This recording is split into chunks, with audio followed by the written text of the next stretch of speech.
ক্লাসে ঢুকে সবার আগে তেকে খুঁজে বেড়ায় ন্যান্সি। একটা সময় পর পেল সেই শেষ সারির বেঞ্চের কোনায় বসে আছে তে। ন্যান্সি এগিয়ে গেল তের কাছে, পিলপিলে কদমে পাশে দাঁড়িয়ে তেকে ডাকলো, তে আইতে। ওদিক থেকে কোনো উত্তর এলো না। তে একভাবেই তাকিয়ে আছে বেঞ্চের কাঠের দিকে। তের চোখ স্থির থাকলেও মনে চলছে অন্য কিছু। ন্যান্সি তখন মুখ কালো করে তেকে বলল, রেগে আছো তে আমার সাথে? তের জবাব নাই দেখে মেয়েটা আহত হলো। পাশে বসে উদ্বেগ নিয়ে বলল, এই তে, বিশ্বাস করো আমি না ওই দিন ইচ্ছে করে তোমাকে রেখে আসিনি লাইব্রেরিতে। স্যার এমনভাবে আমার দিকে তাকালেন, আবার এগিয়ে আসতে নিলেন, খুব ভয় পেয়ে গিয়েছিলাম। সরি তে, আর এমন হবে না। তে চুপ করে বসে আছে। ন্যান্সি মন খারাপ করে বলল, তুমি আমার সাথে কথা বলবে না? এই তে, কথা বলো না। কথাটা বলেই ন্যান্সি থেকে ঝাঁকাতে লাগলো। হঠাৎ করে চমকে উঠল তে, চমকে ভ্রু কুঁচকে তাকালো ন্যান্সির দিকে। ন্যান্সি তখন বলল, বাবা এভাবে কি ভাবছিলে? কত কথা বললাম তোমার সাথে, কিছু কি শুনতে পাওনি? তে তখন বলল, কই কিছু না তো, কখন এসেছো তুমি? ন্যান্সি অবাক হয়ে তেকে জিজ্ঞেস করলো, তুমি আমার উপর রেগে নেই? তে ন্যান্সির থেকেও ভীষণ অবাক হয়ে বলল, রাগ? তোমার উপর আমি কি নিয়ে রাগ করব? ন্যান্সি অবাক হয়ে তের দিকে পিট পিট করে তাকালো। তের সঙ্গে সেদিনের পর ওর একদম দেখাই হয়নি, হলেও কথাই হয়নি।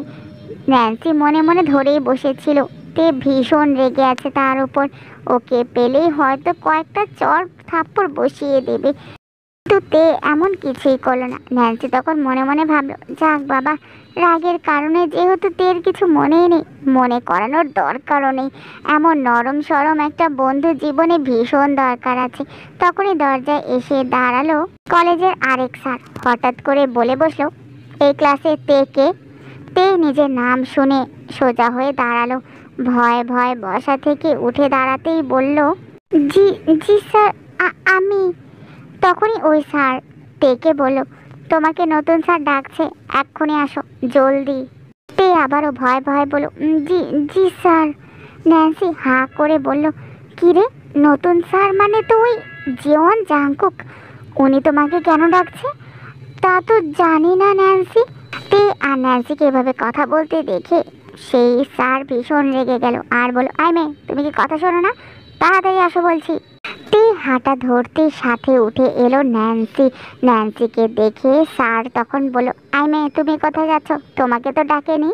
ন্যান্সি তখন বলল, জানি স্যার, আমার স্যারের সঙ্গে একটু দরকার ছিল। আপনি আপনার মতো চলুন না, আমি আসছি তো। অপরদিকে লিসা বহু কষ্টে রান্না করছে। ঘেমে নিয়ে অবস্থা খারাপ তার। দুটো আলু সেদ্ধ করে চটকে ভর্তা বানিয়েছে আর রাইস কুকারে ভাত, ব্যাস এতেই সে ভীষণ ক্লান্ত হয়ে গেছে। হাত পা ছড়িয়ে বিছানায় শোয়ার জন্য ছটপট করছে তার শরীরটা। খাবার বেড়ে এনে ডাইনিং টেবিলে রাখলো। ইয়োনো পাশের রুমে বসে বসে ফোন টিপছে। লিসার লাগেজটা তখনও বসার ঘরে। সে জামা কাপড় নিয়ে ওয়াশরুমে ঢুকতে যায়, অমনি ডোরবেল বাজলো। ভেতর থেকে ইয়োনো চেঁচিয়ে বলল, আই লিসা, দেখো তো কে এসেছে। নাক ফোলালো লিসা, মনে মনে ভাবলো, ইস, আমাকে হুকুম করছে। এত যখন দেখার শখ আছে তাহলে তুই এসে দেখতে পারিস না। কিন্তু দাঁতে দাঁত চেপে হজম করলো বিষয়টা। ধূপধাপ পায়ে গিয়ে ছিটকিনি টানলো দরজার। সঙ্গে সঙ্গে ওই ক্যাটরিনা মেয়েটা হেসে বলল, হ্যাঁ লিসু। লিসার ভীষণ রাগ উঠলো। মনে মনে ভাবলো, শাকচুন্নি ডাইনি, আর একবার যদি আমাকে উল্টাপাল্টা নামে ডাকিস তাহলে তোর মুখ ভেঙে দেব। ক্যাটরিনা ভ্রু কুচকালো। লিসার বাংলা ভাষা সে বুঝলো না, তবে চোখ মুখের অবস্থা দেখে বলল, এনিথিং রং লিসু? লিসা গালি দিতে গিয়েও থেমে গেল। ভাবলো, এত কথার কি আছে, মুখের উপর ধরম করে দরজাটা লাগিয়ে দিলেই তো হবে। দরজা লাগাবে ঠিক অমনি ইয়োনো চলে আসলো আর ক্যাটরিনাকে দেখে খুশিতে বলতে লাগলো, হে ক্যাট, কাম কাম। ইয়োনো তখন ক্যাটরিনাকে বলল, চলো আমরা আজ বাইরে ডিনার করব। লিসা ভীষণ রেগে গেল আর বলল, এসব কি বলছো তুমি ইয়োনো? আমি এত কষ্ট করে রান্না করেছি আর তুমি কিনা এখন এই মেয়েটাকে নিয়ে বাইরে খাবার খেতে যাবে? তাহলে এতগুলো রান্নার কি হলো? কেন বলেছিলে আমাকে এতগুলো রান্না করতে? ইয়োনো তখন মহা বিরক্ত হয়ে বলল, বারবার তোমার রান্না বলছো, কি এমন রান্না করেছে শুনি? আলু ভর্তা আর ভাত, 2 ঘন্টা বসে এসব বানিয়েছো তুমি? আর তা নিয়ে আবার এত গলার জোর? লিসা তখন স্পষ্ট গলায় বলল, আমি যা পেরেছি তাই বানিয়েছি, আর তুমি এটাই খাবে। জীবনে মা বাবা আমায় রান্নাঘরে ঢুকতে দেয়নি, আর তুমি আমাকে এনেই কাজ করিয়েছো। তাও তোমার ভাগ্য ভালো যে আমি রান্নাটা করলাম, অন্য কেউ হলে জীবনেও করতো না। ইওনো তখন ভীষণ রেগে গেল আর বলল, অন্য কেউ হলে খিদে পেটে আলু ভর্তা দেখে এত শান্ত থাকতো না। অকর্মার ঢেকি, আমার ঘাড়ে ঝুলে পড়েছ। লিসা তখন ভীষণ রেগে গেল আর বলল, তুমি আমাকে এই মেয়েটার সামনে যা তা বলতে পারো না ইওনো, আমি তোমার বিয়ে করা বউ। ইওনো তখন বলল, একদম বাজে কথা বলবে না, ও আমার ফ্রেন্ড। ছেলে মেয়ের মধ্যে আবার কিসের বন্ধুত্ব? হ্যাঁ, তুমি আমাকে এ ধরনের কথা বলছো? ছেলে মেয়ের বন্ধু থাকা কি ভীষণ খারাপ নাকি? অন্তত তোমার মতো ছেলেদের টাকা পয়সা হাতাতে প্রেম করা চাইতে ভীষণ ভালো। ছি ইওনো, তুমি আমাকে খোঁটা দিচ্ছ।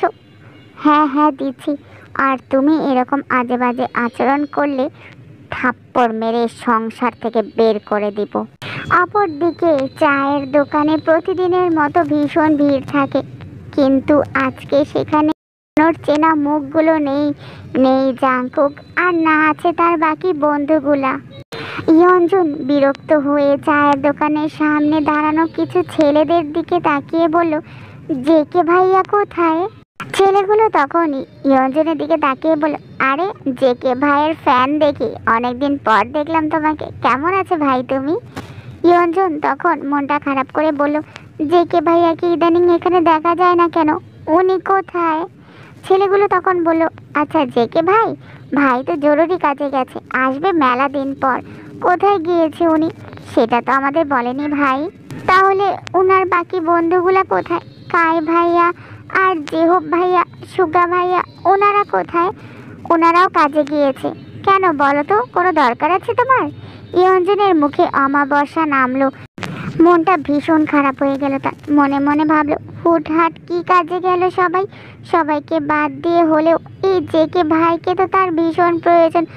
জেকে ভাই যে তার ছোট আপুকে বলেছিল তার কাছে নিয়ে আসবে, তার মানে কি জেকে ভাইয়া কোনো দিন আমার ছোট আপুকে আমার কাছে নিয়ে আসবে না? তে আর ন্যান্সি স্যারের পিছু পিছু জাংকুকের অফিস রুমের সামনে আসলো।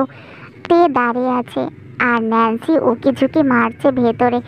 জাংকুক চেয়ারে বসে আছে, গায়ে কালো রঙের একটা শার্ট। ন্যান্সি তখন বলে বসলো, উফ স্যারকে কি সুন্দর লাগছে।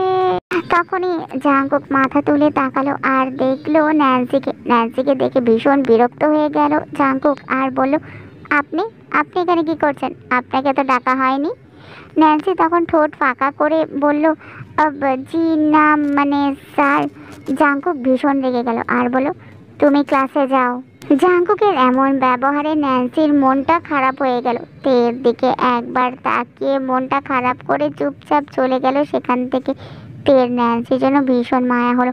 মনে মনে ভাবলো, আহারে মেয়েটা স্যারকে এত পছন্দ করে, আর স্যারই কিনা তাকে এভাবে ধমক দিয়ে পাঠিয়ে দিল। জাংকুক তখন তেকে বলল, ভেতরে আসো তে। তে ভীষণ অবাক হয়ে গেল। মনে মনে ভাবলো, ন্যান্সিকে তো স্যার আপনি করে বললো, তাহলে আমাকে তুমি করে বলছে কেন? পাশাপাশি বাসা দেখে। তে ছোট্ট ছোট্ট কদমে রুমের ভিতরে ঢুকতেই তখনই সুগা বলে বসলো, আরে কেমন আছো ভাবি? না মানে তে। তে ভীষণ অবাক হয়ে গেল। মনে মনে ভাবলো, এই নিয়ে আবার কে, আর আমাকে চিনলই বা কি করে? তখনই জাংকুক বলল, আরে ও আমার বন্ধু সুগা, আমার সাথেই থাকে তোমাদের পাশের ফ্ল্যাটে। তারপর একটু থেমে বলল, তুমি এখন সুগার সাথে বাসায় যাবে, ছুটি অবধি তোমার অপেক্ষা করতে হবে না। তে অবাক হয়ে গেল। জাংকুক তার চেনা শিক্ষক মানুষ, অনেকবার দেখা হয়েছে। জাংকুকের সাথে একসাথে আসতেই তো কত অস্বস্তি হচ্ছিল তার, কিন্তু এখন এই এই লোকটাকে প্রথমবার দেখলো। অচেনা লোকের সাথে যাবে কি করে? তে তখন বলল, কিছু কি হয়েছে স্যার? এখনই বাসায় যেতে হবে যে।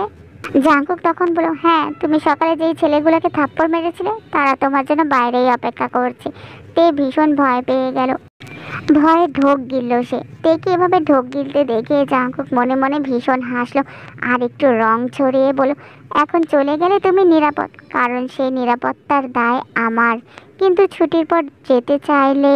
তে তখন ভয় ভয় বলল, কি কিন্তু স্যার আমি তো চলে যাব, আপনি, ওরা যদি আপনার ক্ষতি করে। তের কথায় জাংকুকের ভীষণ ভালো লাগলো। মনে মনে ভাবলো, এই ভীতু মেয়েটা আমার জন্য চিন্তা করছে। আসলে কি ভীতু মেয়েটা আমাকে নিয়ে ভীষণ চিন্তাও করে। জাঙ্কুক তারপর বলল, আমার সমস্যা হবে না, তুমি এই ক্লাস করে চলে যেও, কেমন? তে মনে মনে ভাবলো, ইস, স্যার আমার জন্য কতটাই না কষ্ট করছে, আমার জন্য শুধু শুধু ঝামেলায় জড়ালেন, এখন যদি আমার জন্য ওনার কোনো সমস্যা হয়। তে এগুলো ভাবছিল, ঠিক তখনই জাঙ্কুক তেকে ধমক দিয়ে বলল, কি হলো, দাঁড়িয়ে আছো কেন, যাও, সুগা তোমার অপেক্ষা করছে তো। তে ভয় ভয় সেখান থেকে দৌড়ে পালালো। সুগা তখন জাঙ্কুকের কাছে এসে বলল, জেকে ভাই, মেয়েটা তো কি নরম চুপচাপ রে, এই মেয়েটা তো তোর পুরাই বিপরীত, মানাবে নাকি তোর সাথে? জাঙ্কুক তখন সুগাকে বলল, এই নামে ডাকবি না এখানে, আর কতবার বলতে হবে তোকে, এখানে আমাকে জেকে না জাঙ্কুক বলে ডাকবি। সুগা তখন বলল, সরি সরি রে ভাই, মনে ছিল না। সুগা চলে যেতেই জাঙ্কুক চেয়ারে হেলান দিয়ে বসলো আর বিড়বিড় করে বলতে লাগলো, এই জেকে মাস্তানের সাথে এরকম ভীতু মেয়েকেই তো মানাবে। জেকে মাস্তান মাস্তানি করবে, আগুনের মতো জ্বলে উঠবে, আর তের মতো নরম সরম ভদ্র মেয়ে তার আগুনে পানি ঢেলে তাকে শান্ত করবে। কলেজের সামনে বাকি কয়েকজন ছেলে দাঁড়িয়ে জাঙ্কুকের অপেক্ষা করছে, একজন আরেকজনকে বলছে, কিরে, আজ ওই হিরো কই? সেদিন তো মেয়ের সামনে খুব হিরোগিরি করলো, আজকে কই? আরেকজন বলছে, নিশ্চয়ই মেয়েকে নিয়ে ঘুরতে গেছে। আরে মেয়ের সাথে ছিল তো, তা একটু হিরোগিরি করছিল, এমনি যা দেখ আমাদের ঠিকই ভয় পায়। ঠিকই বলছিস, তাই তো আজকে আমাদের ধারের কাছেও আসলো না, ভয় পাইছে মনে হয়। ঠিক তখনই পেছন থেকে জাঙ্কুক বলে বসলো, আমাকে খুঁজছিস? জাঙ্কুক মুখে মাস্ক পরেছিল আর মাথায় টুপি, তাই ছেলেগুলো তাকে চিনতে পারলো না। একটা ছেলে তখন জাঙ্কুকের সামনে এসে বলল, তুই কে রে? জাঙ্কুক তখন তাদের সামনে এসে দাঁড়িয়ে বলল, তোরা মাস্তান হলে আমি মাস্তানের বাপ।